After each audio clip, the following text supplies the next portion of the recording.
ನಮಸ್ಕಾರ ಸ್ನೇಹಿತರೆ, ಸಿಂಪಲ್ ಆಗಿ ಒಂದು ಅಡುಗೆಗೆ ಸ್ವಾಗತ. ಇವತ್ತು ಹೀರೆಕಾಯಿನ ಬಳಸಿ ಸಿಹಿ ಕೂಟು ಅಂತ ಮಾಡ್ತಾ ಇದ್ದೀನಿ. ನೀವು ಬೇಕಾದ್ರೆ ಹಬ್ಬ ಹರಿದಿನಗಳಲ್ಲಿ ಇದನ್ನು ಕೂಡ ಒಂದು ಮಾಡಿಕೊಂಡು ಬಡಿಸ್ಬೋದು. ತುಂಬ ಕಡಿಮೆ ಪದಾರ್ಥ ಬಳಸಿ ಮಾಡ್ತಾ ಇರೋದು. ಈಗ ಒಂದು ಕುಕ್ಕರ್ಗೆ ನಾನು ಒಂದು 2 ಸ್ಪೂನಷ್ಟು ಎಣ್ಣೆ ಹಾಕೋತಾ ಇದ್ದೀನಿ. ಅದು ಕಾದ ನಂತರ ಒಂದೇ ಒಂದು ಹಸಿ ಮೆಣಸಿನಕಾಯಿ ಸಣ್ಣದಾಗಿ ಹೆಚ್ಚಿರೋದು, ಇಲ್ಲ ನೀವು ಬೇಕಾದರೆ ಪೇಸ್ಟ್ ಮಾಡ್ಕೊಂಡು ಬೇಕಾದರೂ ಹಾಕ್ಕೋಬೋದು.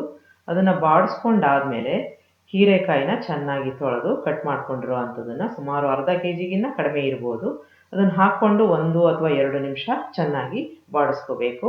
ಹೀರೆಕಾಯಿನ ಬಳಸೋಕ್ಕೆ ಮುಂಚೆ ಒಂದ್ಸಲ ನೀವು ರುಚಿ ನೋಡಿ ಹಾಕ್ಕೊಳ್ಳೋದು ಒಳ್ಳೆಯದು, ಯಾಕೆಂದರೆ ಒಂದೊಂದು ಸಲ ಕಹಿ ಬಂದುಬಿಟ್ಟಿರುತ್ತೆ. ಇದನ್ನು ಒಂದು 2 ನಿಮಿಷ ಬಾಡಿಸ್ಕೋಬೇಕು ಎಣ್ಣೆಯಲ್ಲಿ.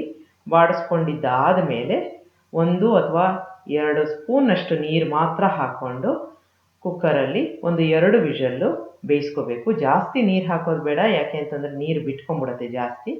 ಈಗ 2 ವಿಷಲ್ ಆದರೆ ಸಾಕು. ಬೆಂದ ಮೇಲೆ ನಾವು ಮಿಕ್ಕಿದ ಕೆಲಸ ಮಾಡ್ಕೋಬೋದು. ಒಂದು ಮಿಕ್ಸಿ ಜಾರ್ಗೆ ಸ್ವಲ್ಪ ಬೆಲ್ಲ, ಒಂದು ಅರ್ಧ ಕಪ್ನಷ್ಟು ಕಾಯಿ, ಒಂದು 15 ಕರಿಬೇವಿನ ಎಲೆ, ರುಚಿಗೆ ತಕ್ಕಷ್ಟು ಉಪ್ಪು, ಅಂದರೆ ಪೂರ್ತಿಯಾಗಿ ಉಪ್ಪು ಇಲ್ಲೇ ಹಾಕ್ಕೋತಾ ಇದ್ದೀನಿ. ಬೆಂದ ಹೀರೆಕಾಯಿನ ಒಂದು ಸೌಟಷ್ಟು ಹಾಕ್ಕೊಂಡು ಸ್ವಲ್ಪ ನೀರು ಹಾಕ್ಕೊಂಡು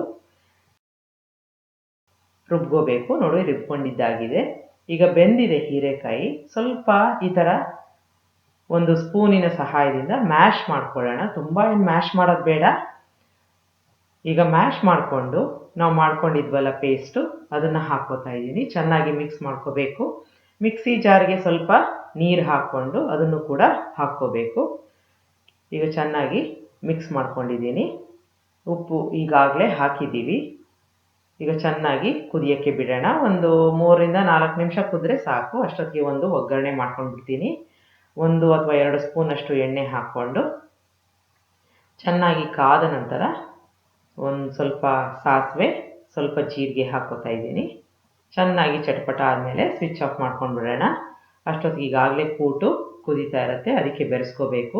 ತುಂಬ ಚೆನ್ನಾಗಿರುತ್ತೆ ಮತ್ತು ತುಂಬ ಸರಳ. ಇದು ಒಂದ್ಸಲ ಮಾಡಿ ನೋಡಿ. ನಿಮಗೆ ಈ ರೆಸಿಪಿ ಇಷ್ಟ ಆದಲ್ಲಿ ಲೈಕ್ ಮಾಡಿ, ಶೇರ್ ಮಾಡಿ, ಕಮೆಂಟ್ ಮಾಡಿ. ಈಗ ಚೆನ್ನಾಗಿ ಕುದ್ದಿದೆ. ಅದಕ್ಕೆ ಕೊನೆಯಲ್ಲಿ ಸ್ವಲ್ಪ ಕೊತ್ತಂಬರಿ ಸೊಪ್ಪನ್ನ ಹಾಕ್ಕೊಂಡ್ರೆ ನೀವು ಬಿಸಿ ಅನ್ನಕ್ಕೆ ಸರ್ವ್ ಮಾಡ್ಬೋದು. ಮಾಮೂಲಿ ದಿನವೂ ಮಾಡ್ಬೋದು, ಹಬ್ಬದಲ್ಲೂ ಮಾಡ್ಬೋದು. ಒಂದ್ಸಲ ಮಾಡಿ ನೋಡಿ. ನಮಸ್ಕಾರ.